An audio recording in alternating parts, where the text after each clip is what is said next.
These are some of the craziest NBA stories of all time. It's your boy Jongma, and today I'm here with another video going over some of the more crazier stories of all time. I did a video like this a couple weeks ago, so if you want to check that out, I'd really appreciate it. If you do like videos like this, please like and subscribe, and let's get right into it. Christopher Emmanuel Paul, CP3, the point guard, Rajon Rondo. No matter how you shape it, CP3 is a controversial but, Hall of Fame talented player, and he's provided us many NBA moments. This specific moment happened on January 15th, 2018.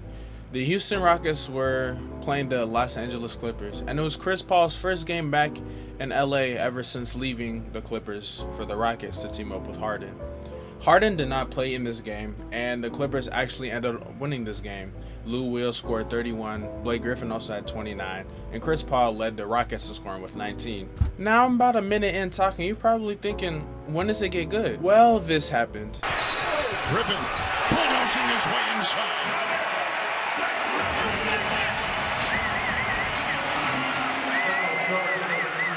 Here's a potential 5-point play here. And swing. Oh, now we've got some Paul and Griffin words. Looked like there was an elbow there at the end of that play there from Blake on that and one. And they kind of been jawing this whole game. Paul picks up his second personal foul. Blake Griffin did end up getting ejected from this game, and it was just ugly all around. But it didn't stop there, of course not. So we all seen Blake Griffin and Chris Paul, going back and forth at it during the late stages of the game. What you didn't see is Austin Rivers from the bench throwing a lot of insults and talking a lot of trash on the sidelines. He didn't play in this game due to injury, but funnily enough, in the first time they played in the season, he led the Clippers in scoring with 36 points, and the Clippers won that first game as well. CP3, tired of the antics by especially Austin Rivers, he grabbed Trevor Ariza and James Harden, and they marched through a back corridor in the Clippers tunnel. He knew a secret passageway in Staples, pretty much. Clippers players reportedly jumped to their feet, realizing that 4 different Rockets players were calling for them as they were close to their locker room. For a couple moments, Clippers players were daring the Rockets players to come into the locker room, but security broke it up and nothing ended up happening. Funnily enough, Trevor Ariza was the first one through the door, and Chris Paul was lingering in the back, as witnesses did say. I think the funniest part about all of this is that they kind of sent Clint Capella as a decoy. He walked down the main corridor and banged on the front entrance to the Clippers locker room. A Clippers staff member opened up the door, looked up to see Capella, and he just closed the door in his face, and he just stood there and walked off, giving all the time needed for Chris Paul and Cole to do what he needed to do. In the aftermath to all of this, Trevor Ariza and Gerald Green both got suspended 2 games. Chris Paul and James Harden, who were also there, didn't get suspended any games. Chris Paul's one funny dude, yo. Spencer Haywood. Let's go back in time for this one a little bit. The 1980 NBA Finals between the Los Angeles Lakers and the Philadelphia 76ers. This series is tied up 1-1. And Spencer Haywood, now a basketball Hall of Famer, was going through some things around this time. The Lakers are at practice, and Spencer Haywood passes out on the floor during stretches. Coach Paul Westhead suspects something more is going on and about, just what's going on with Haywood's life.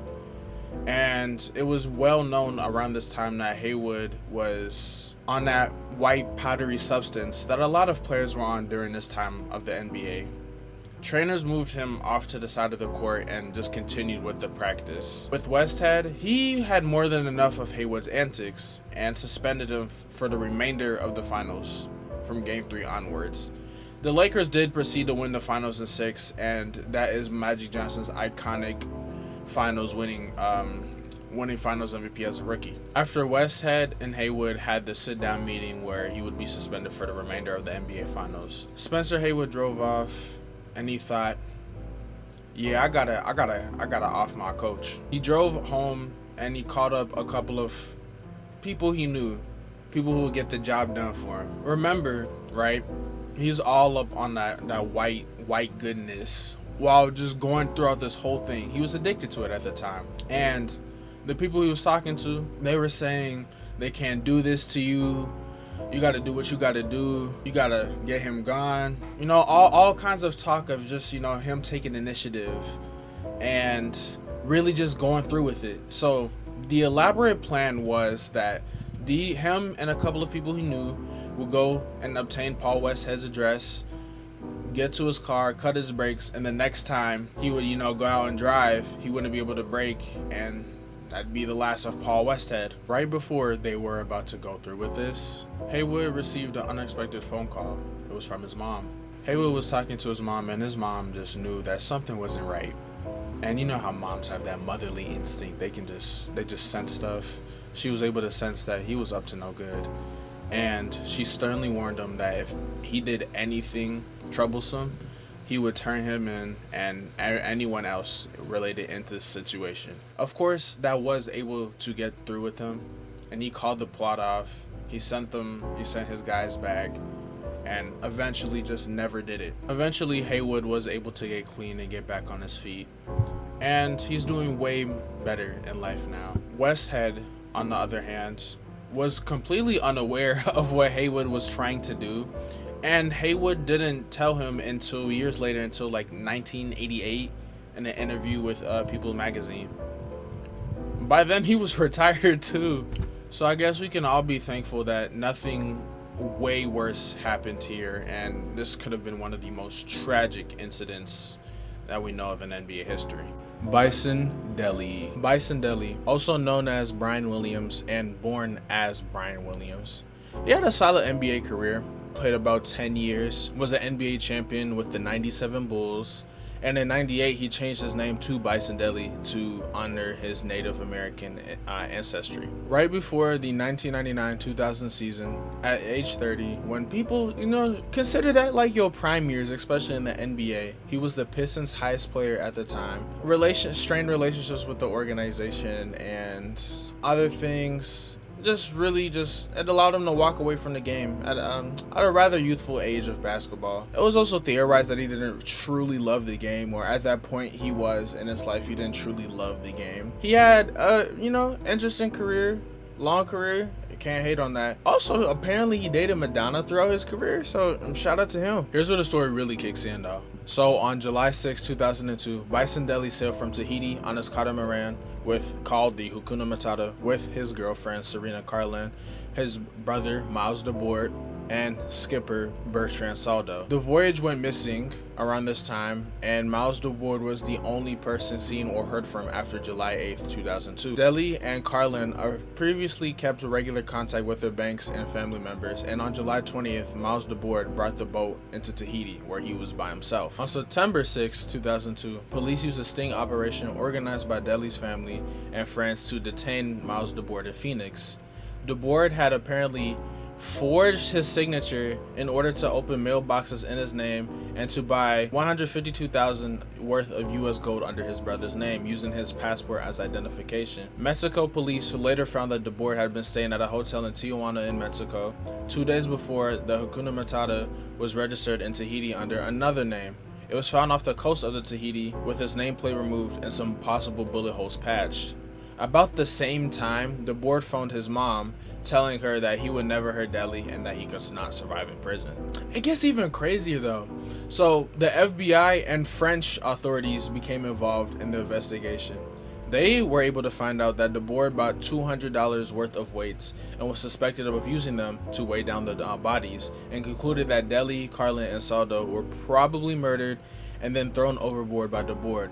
The weights, along with the other evidence suggesting that DeBoer had planned the murders, was high, and they just assumed that it would be very highly unlikely that they'd ever be found again. So since all of this information is going down, and they're suspecting Miles DeBoer of murder, he's the only person of information in this case. What do y'all think he does? This man intentionally overdosed on insulin and went into a coma. On September 27, 2002, he died in a California hospital.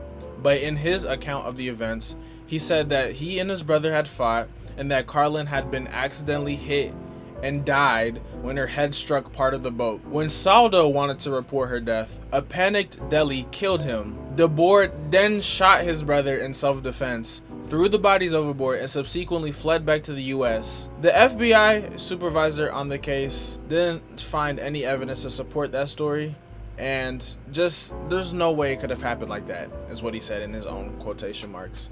Now, I'm not gonna lie, that's like the worst story ever. I wouldn't believe that shit either. But since he did slip into that insulin coma and eventually passed away, there's no real true story or any reasoning on what really happened to the three. With that being the only story that Miles DeBoer was able to give authorities, and it just not lining up with what the authorities have found, and nothing really explained why he bought those weights, why he allegedly threw the bodies overboard, why there are patched bullet holes in the boat, why he used his brother's identity, and so many more things he did. It just none of it really lined up. The brothers were frequently at odds with each other, and they found them, a lot of crew members found them fighting and just bickering all the time. It is truly sad what happened to Bicentelli, and it is even sadder that we will never get the full truth and full story regarding to what happened to him and the rest of the people on the ship. If y'all did enjoy this video, please don't hesitate to like and subscribe. Only takes about 5 seconds of your time, and I'd really appreciate that, as I'm trying to get to 100 subscribers. If you do enjoy this type of content where I'm just storytelling, or if you got any kinds of like different recommendations for me to do, I'm cool with that too. Just let me know in the comments below. But that's all I got for y'all. Peace.